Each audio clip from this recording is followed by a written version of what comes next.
تیرا کلام رہے گا قائم پہاڑ جب نہ رہے خدایا، تیرے منہ کی ایک بات بھی ٹلے گی نہ چاہے کچھ بھی ہو، تیری مان دیے ہے زندہ سونے سے بھی قیمتی، میرا دل یہ دے گواہی ہے یہ کتاب عظیم، نازل کرے اپنا کلام شکستہ دلوں کو سکون ملے، تاریکی دور ہو میری راہیں روشن کر، دل اپنا کلام کثرت سے اے خدا بدل دے، رہائی دے کثرت سے پھل ملا، کلام رہے گا قائم پہاڑ۔ عزیز ناظرین، میں ایاد ظریف آپ تمام دیکھنے والوں کو ہمارے روز کے بائبلی مطالعاتی پروگرام کی نئی قسط میں خوش آمدید کہتا ہوں۔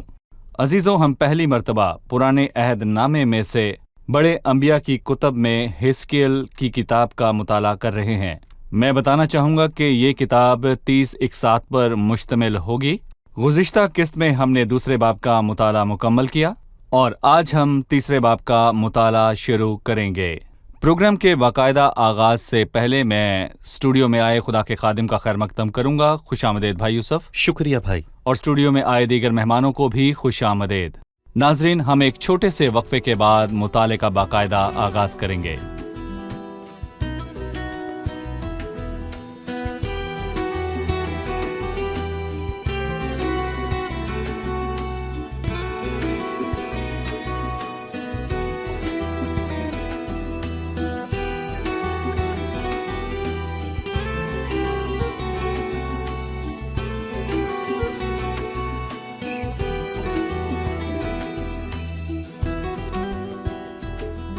خوش آمدید بھائی یوسف۔ آپ کا شکریہ۔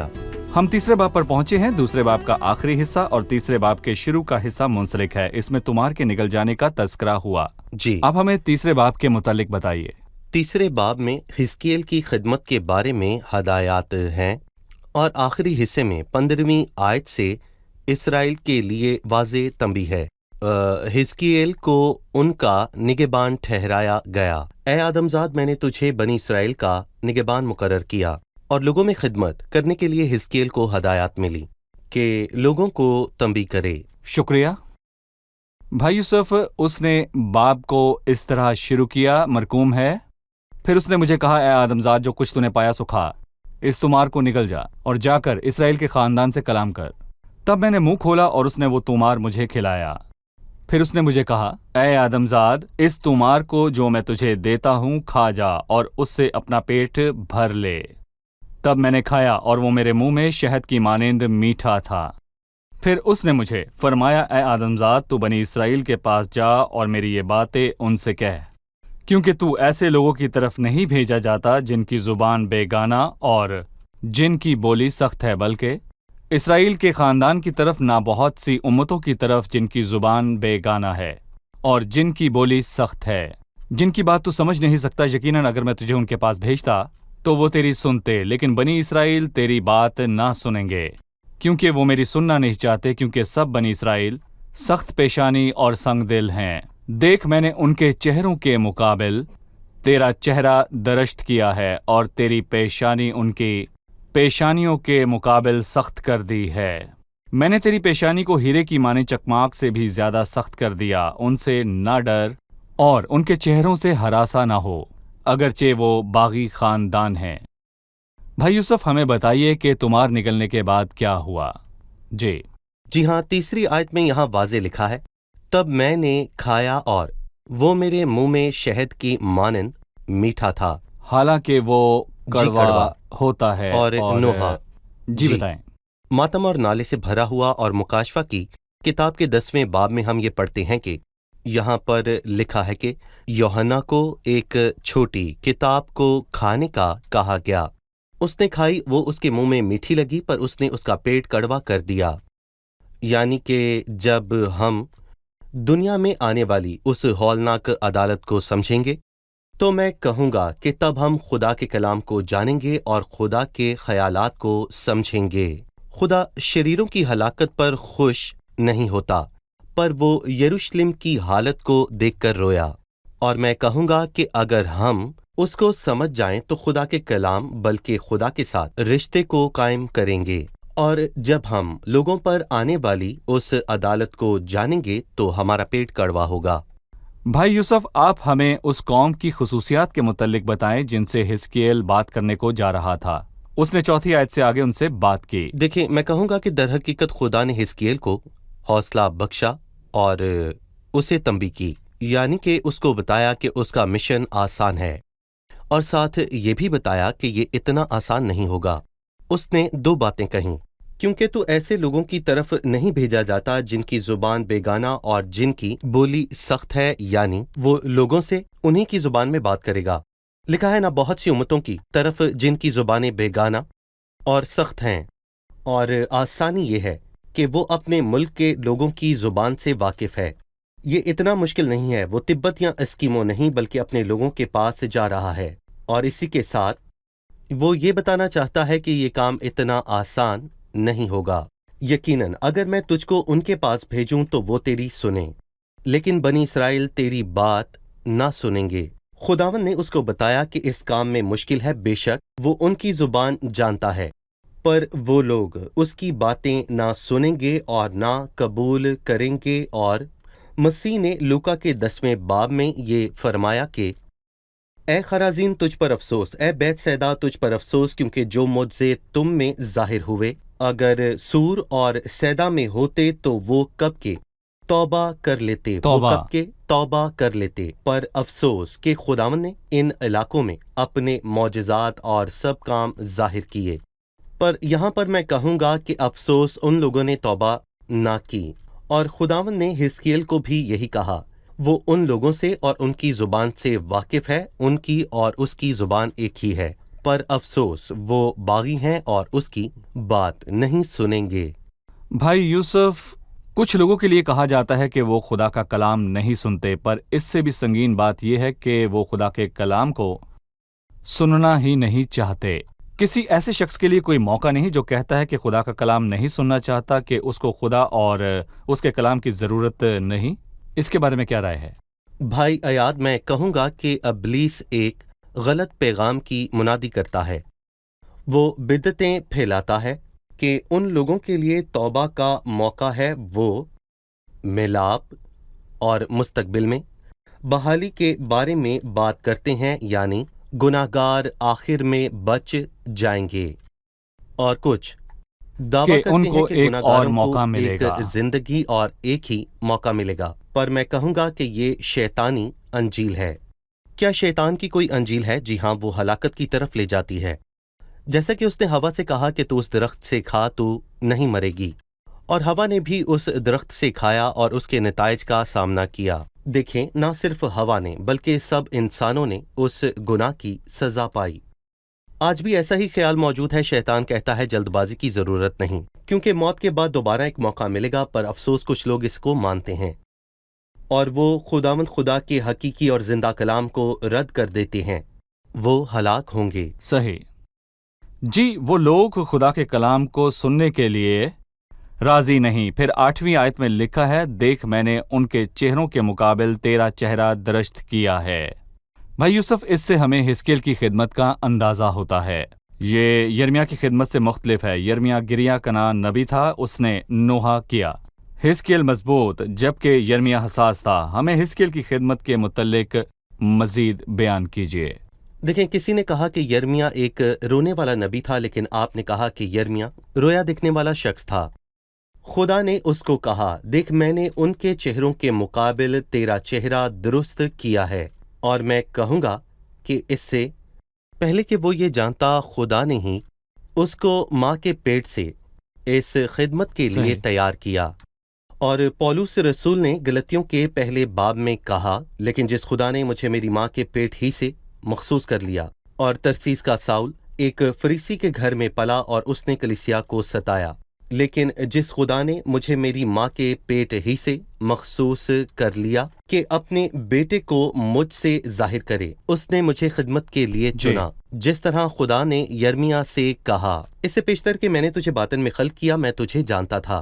خدا اپنے خادم خلق کرتا ہے، اس نے مجھے مخصوص طور پر خلق کیا، اور وہ ہر ایک خادم کو خصوصی طور پر اپنی خدمت کے لیے خلق کرتا ہے تاکہ خداوند اپنے مقصد کو پورا کرے، اسی لیے کسی کی نقل نہ کریں، کیونکہ خداوند نے ہر ایک خادم کے لیے خدمت کو مقرر کر رکھا ہے۔ اس نے حزقیل کو خدمت کے لیے بنایا۔ حزقیل یرمیہ کی خدمت اور یرمیہ حزقیل کی خدمت سر انجام نہیں دے سکتا۔ خداوند اپنا خادم تیار کرتا ہے تاکہ اس جگہ پر اس پیغام کو دینے کے لائق بنے جو لوگوں تک پہنچانا ہو۔ جی ہاں، بھائی یوسف، حزقیل کا اس خدمت میں ایک خاص کردار ہے۔ میں چاہوں گا کہ آپ ہمیں اس کردار کے بارے میں مزید بیان کریں۔ وہ اس جگہ کے لیے کس طرح ٹھیک تھا جس جگہ اس کو خدمت کے لیے بھیجا گیا؟ یعنی جیسا کہ آپ نے کہا تھا کہ جب داؤد جاتی جولیت سے لڑنے کو گیا، ساؤل داؤد کو اپنی مانند بنانا چاہتا تھا اور اسی لیے اس نے اپنے کپڑے اور ہتھیار اس کو ساؤل دیے، بن جائے۔ ایک اور ساؤل، تاکہ داؤد کی فتح پر ساؤل کی فتح ہو۔ داؤد نے کہا میں ان کو پہن کر چل نہیں سکتا کیونکہ میں نے ان کو آزمایا نہیں ہے، یعنی جیسا خدا نے مجھے بتایا ویسا رہنے دے۔ اس نے اپنی لاٹھی اور فالخن اور چکنے پتھروں کا استعمال کیا۔ در حقیقت خداوند نے اس کو بڑی فتح پانے کے لیے استعمال کیا، اور اگر ہم خداوند ہی کو موقع دیں کہ وہ ہمیں تیار صحیح۔ کرے تو وہ ہم سے عظیم کام لے گا۔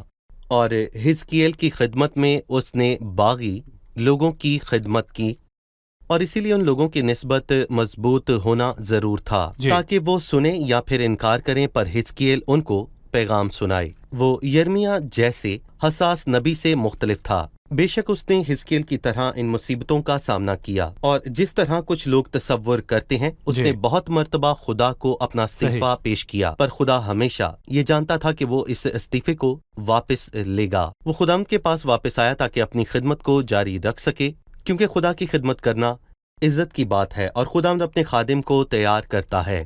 سو اس نے حزقیل کو ان سخت لوگوں کا سامنا کرنے کے لیے تیار کیا جو نہ سنتے تھے، نہ جواب دیتے تھے اور نہ توبہ کرتے تھے۔ مطلب خدا اپنے سب کاموں میں کامل ہے۔ وہ جانتا ہے کہ اس برتن کو کس طرح تیار کرے تاکہ مقررہ جگہ اور پیغام کے مطابق ہو جائے۔ جیسے کار بنانے والی کمپنیاں صحرا اور پہاڑی علاقوں کے لیے کارز کو بناتی اور ڈیزائن کرتی ہیں، بالکل اسی طرح خداوند بھی ہر علاقے اور فطرت کے مطابق اپنے خادم کو تیار کرتا ہے، وہ ہمیں اس کے مطابق بناتا ہے۔ صحیح۔ ہم ایک رپورٹ دیکھنے کے بعد مطالعے میں آگے بڑھیں گے۔ اور روح نے مجھے اٹھا لیا، یہ خوبصورت جملہ ہے۔ اہم موضوع یہ ہے کہ نبی سیکھتے ہیں، خدا کا ہر خادم سیکھتا ہے۔ اس میں انسان کی اپنی کوئی قدرت نہیں، وہ خود نہیں کر سکتا۔ یہ انسان کی قدرت اور جوش اور حرکت کی بدولت نہیں، پر روح اس شخص کو اٹھاتا ہے، وہ الہی اختیار میں آ جاتے ہیں۔ اس سے ہمیں کامل انسان یعنی خداوند یسوع مسیح کی یاد آتی ہے، جس نے ہمیشہ روح القدس کی رہنمائی پائی اور فی الفور روح نے اسے بیابان میں بھیج دیا۔ روح کی ہدایت سے بیابان میں پھرتا رہا۔ پطرس رسول نے مسیح کی تمام خدمت کو اس طرح بیان کیا کہ خدا نے یسوع ناصری کو روح القدس اور قدرت سے کس طرح مسح کیا۔ وہ بھلائی کرتا اور ان سب کو جو ابلیس کے ہاتھ سے ظلم اٹھاتے شفا دیتا پھرا، کیونکہ خدا اس کے ساتھ تھا۔ 10ویں آیت ہے، پھر اس نے مجھ سے کہا، اے آدم ذات، میری سب باتوں کو جو میں تجھ سے کہوں گا اپنے دل سے قبول کر اور اپنے کانوں سے سن۔ اس آیت پر اپنی رائے دیجیے۔ وہ اپنے دل اور کانوں کا استعمال کس طرح کرے؟ جی، ہم نے دیکھا کہ خدا کے کلام کو نوش کرنے کی بات بائبل مقدس میں بہت بار آئی ہے۔ مثلا متی 4:4 میں استثنا کا حوالہ دیا گیا کہ آدمی صرف روٹی سے جیتا نہ رہے گا بلکہ ہر ایک بات سے جو خدا کے منہ سے نکلتی ہے۔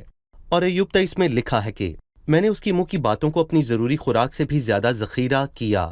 اور یرمیہ 15 میں لکھا ہے کہ تیرا کلام ملا اور میں نے اسے نوش کیا، اور تیری باتیں میرے دل کی خوشی اور خرمی تھیں۔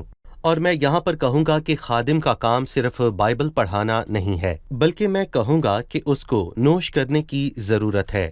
لکھا ہے کہ میری سب باتوں کو اپنے دل سے قبول کر۔ جی، اور ان پر عمل کر، یہ توبہ کرنے والی خوشی کے لیے ہے۔ ان میں خوشی کر جس طرح لوکا 15ویں باب میں مسیح کے خوش ہونے کا ذکر 8ویں باب میں ہے۔ اگر کسی چیز میں آنسو بہانے کی ضرورت ہے تو لوکا 19ویں باب میں مسیح کی طرح کریں۔ اس نے شہر کو دیکھا اور اس کے حال پر رویا، اور مسیح لوکا 15 میں خوش تھا اور لوکا 19 میں رویا۔ میری سب باتوں کو جو میں تجھ سے کہوں گا اپنے دل سے قبول کر اور اپنے کانوں سے سن۔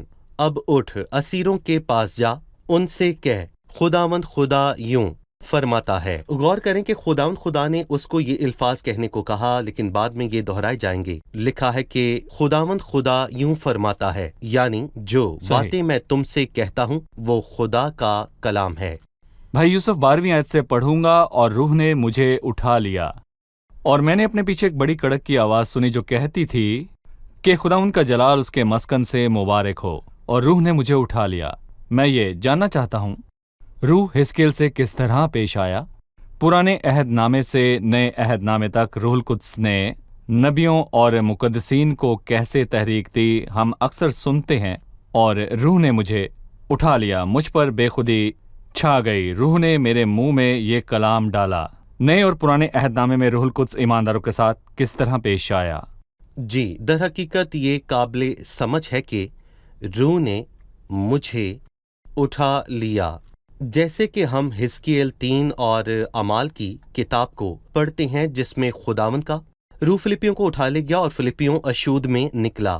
اور پھر پہلے مرکز کے 13ویں باب میں ہم یہ پڑھتے ہیں کہ روح القدس مسیح کو بیابان میں لے گیا، یعنی کہ خدا کا روح، ٹھیک ہے، اور خدا ہر ایک کام کرنے پر قادر ہے، پر ہم اس میں سے کسی کام کے لیے میں کہوں گا کہ بڑھائی نہ کریں۔ اگر کچھ نہ ہوا ہو تو اس کے ہونے کا دعویٰ نہ کریں۔ جی، بہت لوگ یہ دعویٰ کرتے ہیں کہ روح نے ان کو اٹھا لیا اور ادھر ادھر لے گیا، جبکہ ایسا نہیں ہے۔ ایسا دعویٰ کرنے والے خدا کے سامنے جواب دہ ہوں گے۔ بس ہمیں خدا کے کلام کو سمجھنے کی ضرورت ہے۔ پر حزقیل کو خدا کے روح نے اٹھایا اور اسے ایک جگہ لے گیا، جغرافیائی طور پر ایک جگہ سے جی دوسری ہاں، جگہ بالکل، لے گیا۔ نقل و حرکت۔ اور جب یہ ہو چکا تو وہ اس کو واپس ان قیدیوں میں لے آیا جہاں وہ تھا۔ وہ یروشلم کو گیا اور واپس پھر ان قیدیوں کے پاس آیا۔ اور یقیناً خدا یہ کر سکتا ہے، اور خدا کا روح ہی خدا ہے، اور یہی سچ ہے۔ یقیناً روح القدس کا کام پہلے بھی ایک بہت اہم موضوع رہا ہے، پر میں مختصراً پوچھنا چاہتا ہوں کہ پرانے عہد نامے میں روح ایمانداروں سے کیسے کام لیتا تھا، اور بھائی یوسف اب وہ نئے عہد نامے میں ایمانداروں کو کیسے تحریک دیتا ہے، بتائیے گا۔ دیکھیں، پرانے اور نئے عہد نامے میں سب سے اہم فرق یہ ہے کہ پرانے عہد نامے میں پاک روح ایمانداروں کے اندر نہیں بستا تھا، کیونکہ تب کفارے کا کام مکمل نہیں ہوا تھا۔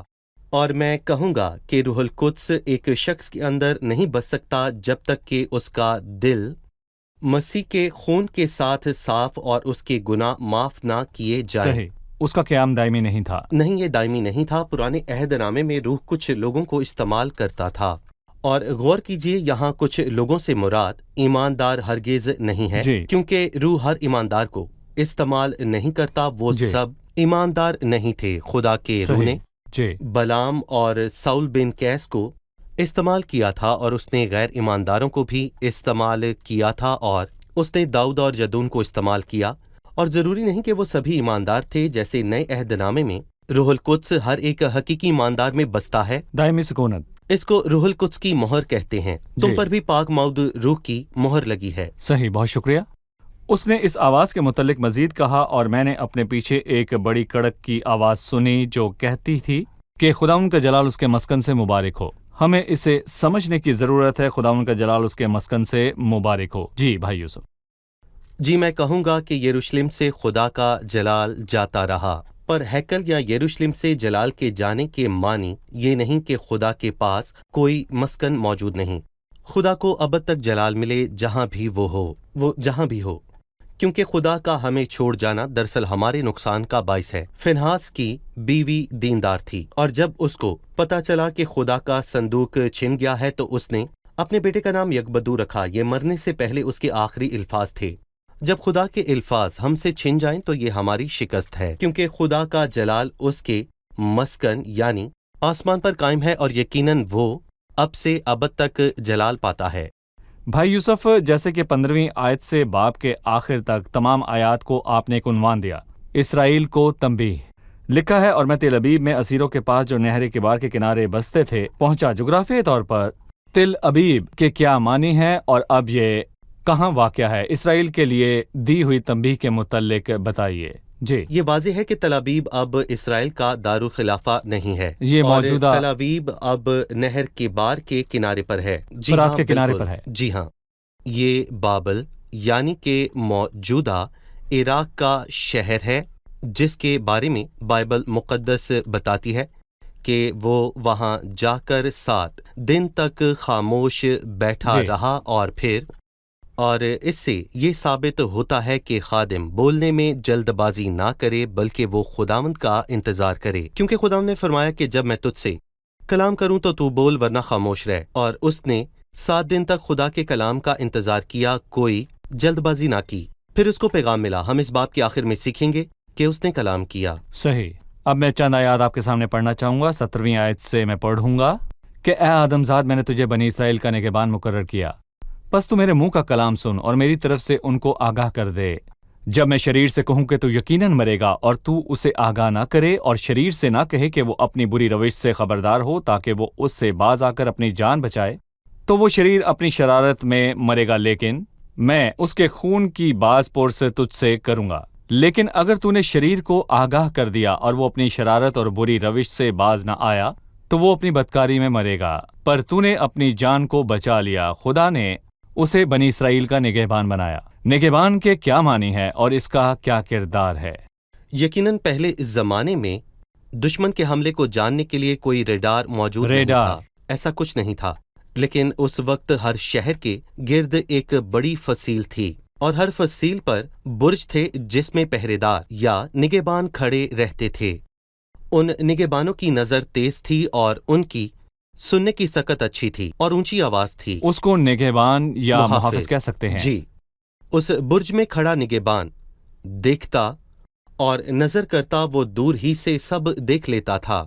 زرقا الیمن کی مانند جو عرب میں بہت مشہور ہے، جو دھیمی سے دھیمی آواز بھی سن لیتا ہے اور اس کی آواز اونچی ہو تاکہ وہ خطرہ لاحق ہونے پر شہر میں سوئے ہوئے لوگوں کو بھی اٹھا دے۔ اس کی آواز اونچی ہونی چاہیے جو خطرے سے آگاہ کرے، جس طرح آج کل سائرن کا استعمال کیا جاتا ہے، اور ایسے ہی نگہبان خطرہ دے کر لوگوں کو ہوشیار کر دے۔ اے آدم زاد، میں نے تجھے نگہبان مقرر کیا کہ تیری نظر تیز ہو، تو ہر آتے ہوئے خطرے کی آواز کو سن کر پہچان سکے۔ اور میں یہاں پر یہ کہنا چاہوں گا کہ جو کوئی بائبل مقدس کو پڑھتا ہے وہ ہر اس آنے والے خطرے کو جان لیتا ہے جو لاحق ہو، اور خداوند گناہ کو پسند نہیں کرتا، اور ہمیں یہ بلند آواز سے کہنا ہے ورنہ تلوار چلے گی۔ ہم حزقیل 33 میں پڑھتے ہیں کہ اگر تو شریر کو آگاہ نہ کرے تو وہ شریر تو اپنی بدکاری میں مرے گا، پر میں تجھ سے اس کے خون کی باز پرس کروں گا۔ خداوند حزقیل سے اس کی باز پرس کرے گا، کیونکہ خدا نے اسے نگہبان مقرر کیا ہے۔ افسوس کہ اسرائیل کے نگہبان کے لیے یسعیاہ 56 میں لکھا ہے کہ اس کے نگہبان اندھے وہ ہیں، خطرے کو نہیں دیکھتے۔ وہ سب بے وقوف ہیں، وہ سب جاہل ہیں، وہ سب گونگے کتے ہیں جو بھونک نہیں سکتے۔ اور پھر لکھا ہے کہ ایک کتا بھی ان سے زیادہ فائدہ مند ہے۔ کتے کا بھونکنا اچھا نہیں لگتا، پر وہ کسی اجنبی کے آنے پر خبردار کر دیتا ہے، لیکن یہ اندھے نگہبان، گونگے کتے بھونک نہیں سکتے۔ صحیح۔ یہ مصیبت ہے۔ کیا اس پروگرام کے ذریعے پہنچائے جانے والا پیغام ایک نگہبان کی آواز ہے جو خداوند کی آمد سے پہلے یعنی آخرت سے پہلے سب کو آگاہ کرتا ہے؟ یقیناً میں پورے دل سے یہ دعا کرتا ہوں اور امید کرتا ہوں کہ جو بھی اس تنبیہ کو سنے اس کو سنجیدہ سمجھے، کیونکہ یہ انسان کے الفاظ نہیں بلکہ خداوند خدا یوں فرماتا ہے۔ صحیح۔ آئیے مہمانوں سے آخری سوال جانتے ہیں۔ 20ویں آیت ہے، اور اگر راست باز اپنی راست بازی چھوڑ دے اور گناہ کرے اور میں اس کی آگے ٹھوکر کھلانے والا پتھر رکھوں تو وہ مر جائے گا، کیا راست باز ایماندار گناہ کرنے پر ہلاک ہو جائے گا؟ اگر راست باز اپنی راست بازی سے پھر جائے تو مر جائے گا۔ دوسرے الفاظ میں اگر ایماندار گر جائے تو کیا وہ ہلاک ہوگا؟ افسوس کہ جو سوال آپ نے پوچھا وہ مسیحی دائرہ کار میں اکثر پوچھا جاتا ہے، اور میں کہوں گا کہ کچھ لوگوں کا کہنا ہے کہ آخر تک بھی ایمانداروں کی نجات کی ضمانت نہیں ہے، وہ بچ بھی جائیں تو وہ خطرے میں ہیں۔ اور میں یہاں پر یہ کہوں گا کہ یقیناً یہ بات بائبل مقدس کی تعلیم کے برعکس ہے۔ مسیح نے کہا کہ میری بھیڑیں ابد تک کبھی ہلاک نہ صحیح۔ ہوں گی۔ جو خدا کی قدرت سے حفاظت کیے جاتے ہو، میری نہیں بلکہ خدا کی قدرت میری حفاظت کرتی ہے۔ اور 20ویں آیت میں لکھا ہے، اور اگر راست باز اپنی راست بازی چھوڑ دے، یہ انسان کی راست بازی ہے۔ اور میں یہاں پر کہوں گا کہ انسان کی راست بازی کی کوئی ضمانت نہیں، در حقیقت، کیونکہ راست بازی اگر شریعت کے وسیلے سے ملتی تو مسیح کا مرنا ابس ہوتا۔ جی۔ اور میں کہوں گا کہ اپنی راست بازی پر تکیہ نہ کریں۔ پولس نے کہا، نہ اپنی راست بازی کے ساتھ جو شریعت کی طرف سے ہے، بلکہ اس راست بازی کے ساتھ جو مسیح پر ایمان لانے کے سبب سے ہے اور خدا کی طرف سے ایمان پر ملتی ہے۔ اور خدا کی نعمتیں اور بلاوا بے تبدیل ہے۔ سیاق و سباق سے ہٹ کر آپ 20ویں آیت کا حوالہ نہ دیں، اس میں خدا کی راست بازی کا ذکر نہیں ہوا جو مسیح کی صلیب پر ظاہر ہوئی، بلکہ شریعت اور انسان کی راست بازی کی بات ہوئی۔ اگر انسان راست بازی سے ہٹ کر برائی کرے تو وہ یقیناً مر جائے گا۔ ہر ایک بات میں خطا کی، وہ سب باتوں میں قصوروار ٹھہرا۔ صحیح، لیکن خدا کا تحفہ ابدی زندگی ہمیشہ کے لیے ہے۔ اسی لیے خدا کی نعمتیں اور بلاوا بے تبدیل ہے۔ شکریہ بھائی یوسف، ہم پروگرام کے اختتام پر ہیں، آئیے مہمانوں سے ان کی رائے جانیں۔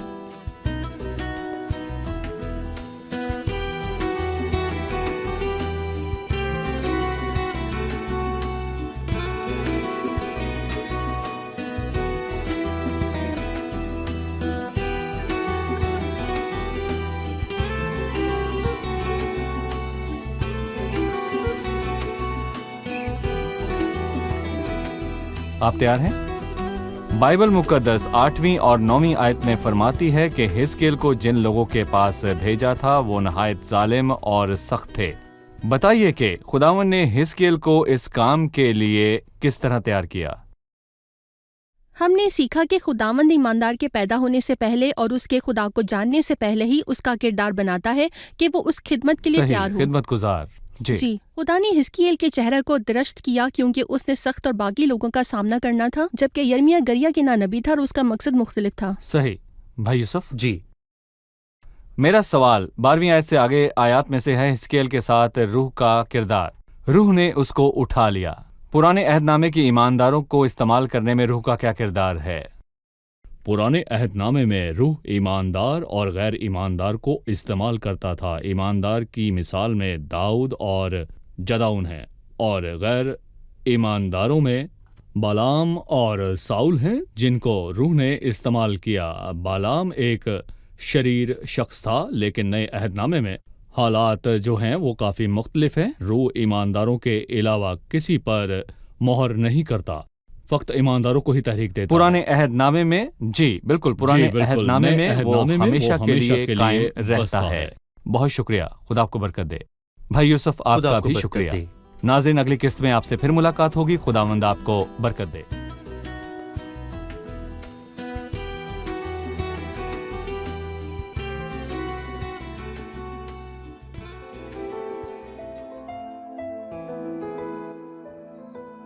تیرا کلام رہے گا قائم، پہاڑ جب نہ رہے خدایا، تیرے منہ کی ایک بات بھی ٹلے گی نہ، چاہے کچھ بھی ہو۔